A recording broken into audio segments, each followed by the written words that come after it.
असम के जोरहाट से इस वक्त की बड़ी खबर सामने आ रही है। जोरहाट एयरबेस पर इंडियन एयरफोर्स का एक विमान क्रैश। एयरबेस पर इंडियन एयरफोर्स का AN-32 विमान क्रैश हुआ है। लैंडिंग के बाद इंडियन एयरफोर्स के एक विमान में आग लगी है। आपको बता दें, हादसे के बाद मौके पर रेस्क्यू ऑपरेशन जारी है। तो बड़ी और अहम जानकारी दे दें आपको, जहां भारतीय वायुसेना का एक AN-32 विमान असम के जोरहाट एयरबेस पर हादसे का शिकार हो गया है। शुरुआती जानकारी के विमान को बता दें, विमान की लैंडिंग के बाद उसमें आग लग गई। घटना जोरहाट एयरबेस के भीतर हुई है।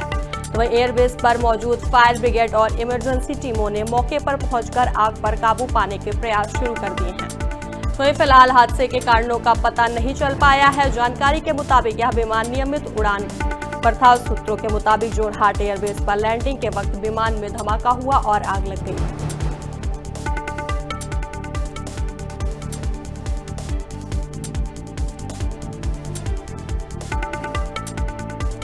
आपको बता दें, साथ ही कई जवानों की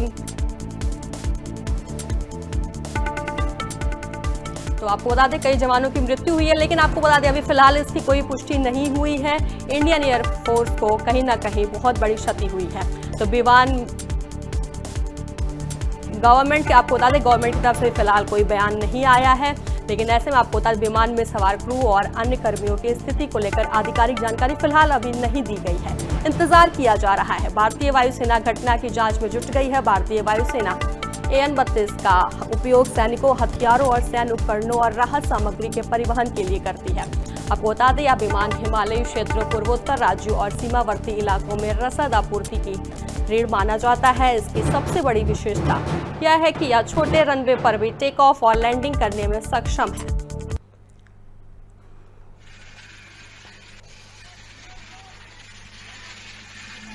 बड़ी और अहम जानकारी दी आपको, जहां जोरहाट एयरबेस पर इंडियन एयरफोर्स का एक विमान क्रैश हुआ है।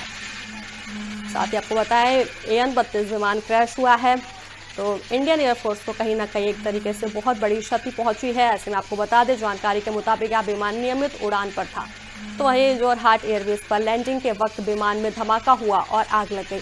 फिलहाल रेस्क्यू ऑपरेशन जारी। आपको हम तस्वीरें दिखा रहे हैं, रेस्क्यू की तस्वीरें दिखा रहे हैं। बता दें, इस हादसे में कई जवानों की मृत्यु की भी सूचना आ रही है। लेकिन अभी फिलहाल कोई आधिकारिक जानकारी नहीं आई है। तो आपको बताएं, जो जोरहाट एयरबेस पर इंडियन एयरफोर्स का एक विमान क्रैश हुआ है।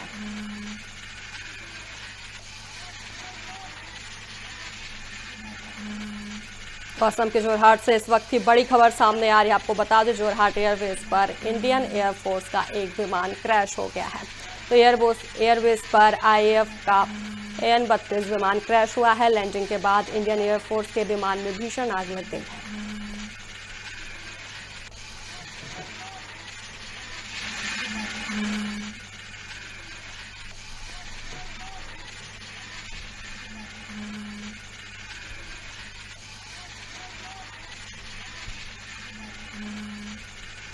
तो आपको बता दूं, जहां इंडियन एयरफोर्स को बड़ी क्षति पहुंची है हादसे के बाद, एयरफोर्स और बचाव दल मौके पर पहुंच चुके हैं। राहत कार्य जारी है और दुर्घटना के कारणों का पता लगाने के लिए जांच भी शुरू कर दी गई है।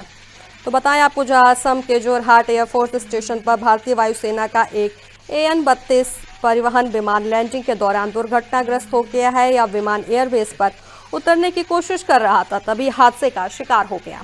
वही शुरुआती जानकारी के मुताबिक यह एक कार्गो विमान था, जिसका इस्तेमाल सैन्य सामान और जरूरी सामग्री की ढुलाई के लिए किया जाता है। घटना के बाद मौके पर राहत और को बता दें, जांच का काम जारी है। बताएं आपको, यह हादसा लैंडिंग के दौरान हुआ है, जहां भारतीय वायुसेना के अनुसार यह घटना उस समय हुई जब AN-32 विमान जोरहाट एयरफील्ड पर उतरने की कोशिश कर रहा था। लैंडिंग के दौरान अचानक विमान हादसे का शिकार हो गया।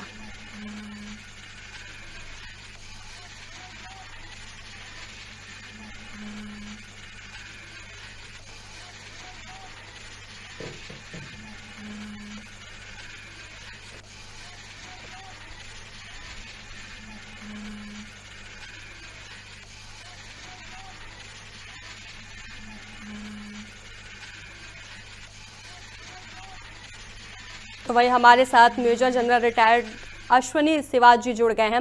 अश्विनी सिवाज जी, FM न्यूज़ पर आपका स्वागत है। Thank you. Ashwini ji, Indian air force को कहीं ना कहीं बहुत बड़ी क्षति पहुंची है। असम के जोरहाट में बड़ा हादसा हुआ है। हाँ देखो, N-32 एक ट्रांसपोर्ट एयरक्राफ्ट है जो कि क्रैश हुआ है लैंड करते हुआ, और ये बहुत ही रिलायबल एयरक्राफ्ट है। ये भारत की एयरफोर्स में 1980 के दर्जे से है, और एक जो भी अरुणाचल प्रदेश में स्पेशली लॉजिस्टिक बिल्डअप करना पड़ता है या वहाँ पर एक प्रकार से सामान भेजना पड़ता है, तो उसका इस्तेमाल N-32 से किया जाता है। और अगर आप ये देखें कि इसके हमारे पास 6 से 7 स्क्वाड्रन है, 2 स्क्वाड्रन जोरहाट में है, और अगर इसका ट्रैक रिकॉर्ड देखें, बहुत अच्छा रिलायबल ट्रांसपोर्ट एयरक्राफ्ट है, और इसकी मेंटेनेंस के इशू थे, कुछ मिल नहीं रहे थे हमें स्पेयर पार्ट्स रशिया से, मगर वो रिजॉल्व करते हैं। बहुत ही सेफ स्टेबल एयरक्राफ्ट। 2-3 और बातें हैं कि अब क्योंकि आप देखें कि C295 बनाया जा रहा है ट्रांसपोर्ट एयरक्राफ्ट, जिसको टाटा बना इंडिया में जॉइंट प्रोटेक्शन है। इसके अलावा हमारे पास और भी ट्रांसपोर्ट एयरक्राफ्ट है। पहले AN-12 था, उसको रिप्लेस किया N-32 ने। अभी IL-76 भी है जो कि रशियन ओरिजिन है। फिर हमने अमेरिकन एयरक्राफ्ट लिए हैं, C-130 हरकुलिस, C-130 और C-13J। इसके बाद आप ये देखें कि भारत ये चाहता है कि ये जो एयरक्राफ्ट C-17 ब्रोमास्टर भी है, और इसके साथ साथ चिनूक हेलीकॉप्टर भी हैं। तो हमारे पास पॉलिसी लिस्ट है इन जो ट्रांसपोर्ट एयरक्राफ्ट की। मगर ये सच्चाई है कि N-32 हमारा एक मेन वो कहते हैं जो वर्क फोर्स था ट्रांसपोर्ट एयरक्राफ्ट का, और बहुत ही अव्वल दर्जे का इसने काम किया है और वेल मेंटेन था, इसमें कोई शक नहीं है। मगर ये हादसा हुआ है तो इसकी इंक्वायरी, बोर्ड ऑफ इंक्वायरी होगी है, फिर पता चलेगा इसका असली रीजन क्या है। हो सकता है कि पुअर वेदर कंडीशन से भी हो सकता है कोई टेक्निकल प्रॉब्लम आ गई हो सकता है कोई बर्ड हिट हो गया हो सकता है कि कहीं ना कहीं जहां लैंड कर रहा था वहां पर बारिश के कारण स्लिपरी। तो अभी ये कहना बड़ा मुश्किल है, इसकी तो इन्वेस्टिगेशन के बाद ही पता चलेगा। बट अनफॉर्चुनेट इंसिडेंट हुआ है, और मगर इसका ट्रैक रिकॉर्ड जो है N-32 का बहुत ही अच्छा रहा, और मैं बहुत बार इस पर चला हूँ, स्पेशली अरुणाचल प्रदेश में जो हमारी इन्फेंट्री की जो पोस्टें हैं वो अभी तो कनेक्ट हो गई हैं रोड से। आज से 25-30 साल पहले वो कनेक्टेड नहीं थी, तो सारी की सारी जो आपकी विंटर स्टॉकिंग वगैरह वो N-32 से ही होती थी। तो दुख की बात है ये हादसा हुआ है, मगर ये सच्चाई है कि N-32 जो एयरक्राफ्ट है बहुत ही रिलायबल है। अश्विनी जी, आखिर ये कब तक होगा? आखिर कब तक ऐसी गलतियां बार बार होती रहेंगी, बार बार ऐसे हादसे होते रहेंगे और हमारे जवान जो हैं वो अपनी जान गंवाते रहेंगे? अब ऐसी भी खबर आ रही है कि पायलट की शायद मौत भी हो चुकी है। देखो, ऐसा है कि जिसको आप ऐसे देखें कि ऐसे हादसे होते रहते हैं। अगर आप देखें कि अगर आपका एयरक्राफ्ट है तो हादसे हो सकते हैं, अनफॉर्चुनेट है।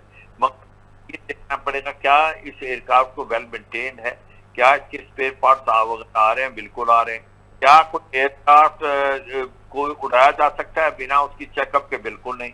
जब इसको उड़ाया गया है तो इसकी पूरे चेकअप करके क्लियर करके ही होता है। अब कई चीजें आउट ऑफ आपके बख्श की नहीं, जैसे वेदर कंडीशंस है, एकदम ज्यादा स्ट्रॉन्ग विंड आ जाए या बर्ड हिट हो, तो ऐसी चीजें हैं, एडवर्स वेदर कंडीशन आ जाए तो इससे हादसा हो सकता है। दुख की बात है, मगर ये समझना चाहिए कि N-32 कई बार ये सोचा जा रहा है बहुत पुराना एयरक्राफ्ट है, इसकी प्रॉब्लम कहीं वो रीजन तो नहीं, मुझे लगता नहीं है। क्योंकि इंडियन एयरफोर्स एक बहुत ही प्रोफेशनल एयरफोर्स है, बहुत ही अव्वल दर्जे वर्ल्ड की एयरफोर्स है, तो हर चीज का ध्यान दिया जाता है। और हमारे पास ये जो प्लेटफॉर्म है ये एक ही है नहीं। हमने N-32 बताया, मैंने कहा C-17 ब्रोमास्टर भी है, C-130J हरकुलिस जो हमने लिया है, दोनों एयरक्राफ्ट यूएस से। उसके बाद IL-76 जो रशियन है, इसके बाद C-295 हम बना रहे हैं टाटा के साथ यहीं पर। उसके बाद हमारे पास चिनूक कैप्टन है।